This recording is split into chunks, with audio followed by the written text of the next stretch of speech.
Celia just told you, Blessing Okagbare can bounce back, and I believe she can bounce, but not just Blessing, even Patience Okon-George might just perform some magic and then make it to the final also.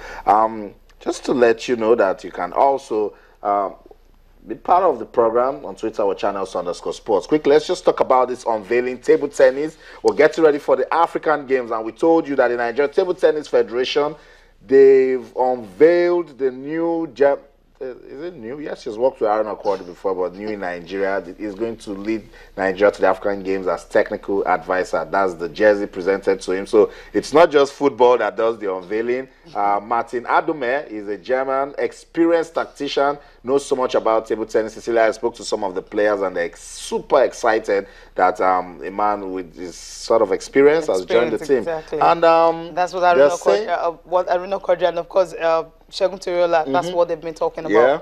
So I just hope he's definitely going to put something better for them. Though he's actually coming in late now, just looking at how many days it's just for the period of the Africa Games. Yeah. They don't have much money to commit him for a long time. Well, not like exactly. What the basketball federation also did. So he's having like 3-month contract. And you know, sometimes you do this to motivate the players. That's Funke Oshonaike on your screen and Adomeit Young, and they've Aaron Akwadi and Segun Toriola. They were all there. The unveiling. These players kept on saying the problem is coaching. Now they have now they have a coach. But the one they have is not going to stay with them for long. Yeah, but with the sort of experience, see, table tennis is a leisure sport, and if you understand the basics, you're fine. It's just someone that is technically sound that is needed to put you through one or two things. I know that's what Segun Toriola said, that they are playing table tennis that they played 20 years ago in 2015. So that's what Adomeit can come change, and let's see if they can upset the Egyptians. And also be able to teach some of the coaches that don't have the latest technique also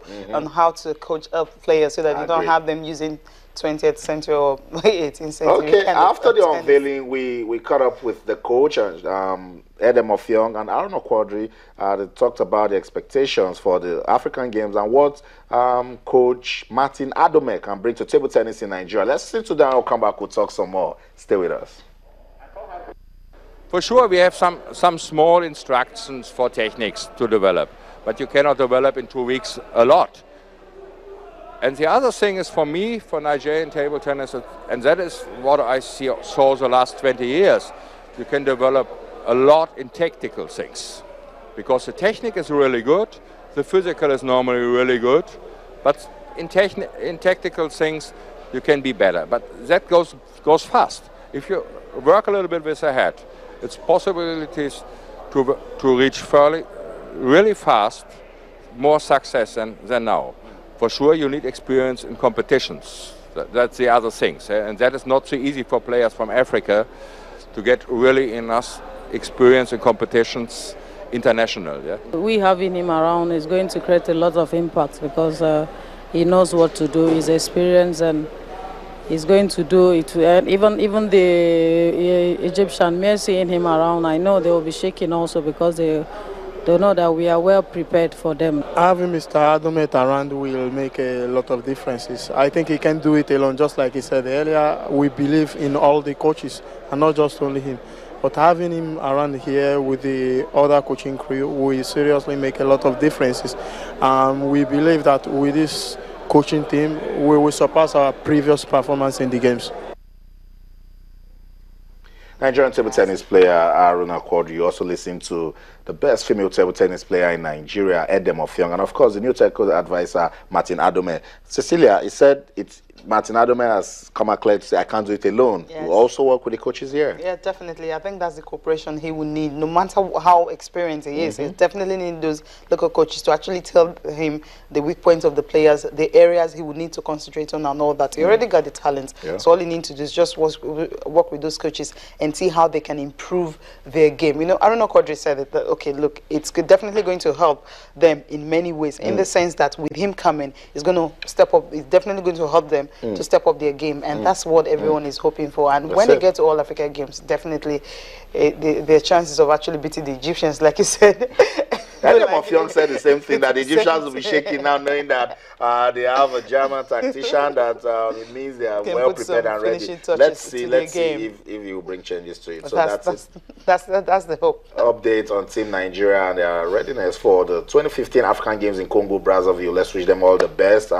Met up with the players today and they're supercharged. They are ready to go right there in Congo. Quickly, volleyball. We told you when the players came, they also said they want to win gold at the All Africa Games. Right now, they are in Ghana taking part in the 8th Nation Tourney. This is the result from the final. Cecilia, not a good one for the female team. They lost 3-1 to Ghana. I just spoke to Coach Sam Ajayi before coming on. He said they were robbed. They alleged that officiating made them lose that one. But the men went all the way and they avenged the defeat of the ladies and then defeated Ghana 3-1. So you win some. Yeah, you lose some. You just can't win everything. Ghana happens to be the host nation, so you can't go there and collect everything. So they needed to keep some. They had to share it. So and the female had to suffer. Okay, so that's the update. Nigeria will come back with something. Particularly, the ultimate out of this is that they are playing games before the African Games. Yeah, definitely. And this is definitely going to be a huge boost for them. And if they continue like this, maybe Olympics, we can just be having more team sports. Because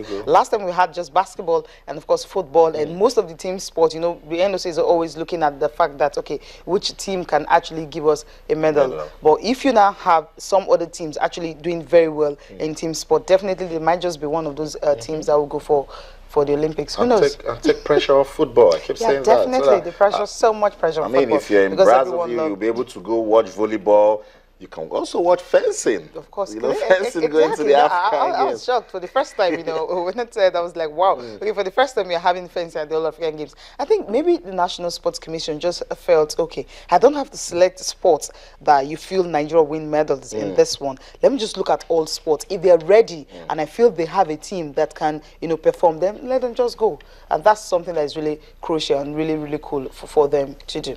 I totally agree with you. Let's play some basketball now. Team Nigeria, as we speak, they're in Tunisia for the Afro-Basket Championship. Won the first 2 games, but lost the third against Tunisia. Not a good one, Cecilia, 70-59. Coach Ayo Bakari was clear when he said he needed to see this game to actually say how far Nigeria will go. Yeah, there we go. Now, you know, Tunisians, of course, we've always had, like, how do I put, the records are not always straight. Sometimes we get to beat them, and sometimes they get to defeat us. And when he talked about the fact that Ike Diogu will not be in this game, so they're going to use that loopholes to actually check where Nigeria can be very, very soft. And that's what they exploit in this game, and we were able to win that. Chamberlain Oguchi, you know, the last time when he scored about 30 points. This time he scored about 22 points. Of course, Ben Uzo also had 13 points, but that just wasn't enough, you know, for the D Tigers. And of course, in the first quarter, I think that was where they actually started losing it. I mean, the first quarter they lost 13-22 points. The second one, it was tied on 17-17. The third one, I mean, it was a whitewash. Tunisia actually taking down 2012. So, I mean, Nigeria just had 12 points in that one. Then the last one, 17-11. But you know, when you've lost your third quarter by as much as 8 points, what do you do in your final quarter? So it's always very difficult for you to close in. They tried to close in, but it just wasn't enough. Well, I think the loss is not really that scandalous. It's just okay, 11 points. Okay, fine. But he didn't get to lose by 35 points. Figures, it's just 11. No, but check our games. I mean, all the games we played, first by 25 points we won. The second one as much as 35 and all. So you're looking at that. Uganda. Come on, Uganda fine making their debut. Central African Republic, they've won this tournament yes, we said twice. So, but technically Nigeria is better. With talent, we're far better. Fine, Nigeria Preparations, is better. We did better. So okay, we had no reason not to beat Central Republic and Uganda. I actually thought the real test was this was the game against Uganda. Well, but they are waiting to know who they'll play in the next game. Let's see. Which is going to be on Wednesday. So that's in the last 16. They're true to the last 16. Whatever team they're going to play in that last 16, definitely it's not Tunisia. So we'll just look. I think it's a team from Group B. You're looking maybe at Mozambique. Yeah. I think exactly that's the team you're looking at. So I think they can be able to take that to the I can't believe we're doing this. It's too early. No, I'm just saying. We should be saying we have a team that is formidable that can play any team now. When you have the man who you actually rely so much on and is out, and your opponents get to study you and know the kind of players you have and know where to pin you, it's difficult. Because when you don't have a replacement for a player, we asked Ayo Bakari and he says it's difficult for you to find a replacement for him. So, I mean, all you need to do is just get together and try your very best to score as much points as you can while preventing your opponent from. Just make sure your defense is very, very solid and get all the points that you need. You just make sure you know your first quarter, of course. Maybe you're leading by as much as 12 points. I'm just talking. But then I know the D-Tigers definitely, you know, with the preparations they have, with the kind of players we have, I think that consistency that we saw in the last edition and also in this one at the Olympics and all that, it's like we're having a team right now. So with that consistency, I think definitely we definitely can get to that final. I think we can. I think we can. But you know, Patrick Omoredo was saying something. I was chatting with him before I came on set. He was saying that he's likely to be fit for the semi-final, but they're just watching him. He's definitely not ruled out of the tournament. Exactly. So that's why they're not actually playing him now. Maybe quarterfinal he might be, but he's not too sure. But semi-final he might just play. You never can tell because he's recovering very fast. Okay, that's it. Thanks so much, Cecilia, for coming around. Thank you. And oh my God, I'm so going to miss you. Only Cecilia. Cecilia understands why I'm going to miss her. Thanks so much for coming on the show. Thank you. So that's it, Cecilia Omorogbe. We'll be taking a look at the IWF World Championship. We also spoke about volleyball, table tennis, and wrapped it up with the Afro Basket Championship. Let's go on this break now. When we come back, we'll talk about match day 25 of the Nigeria Professional Football League. Aimba are back on top of the table. You didn't know that? We'll tell you when we come back. Stay.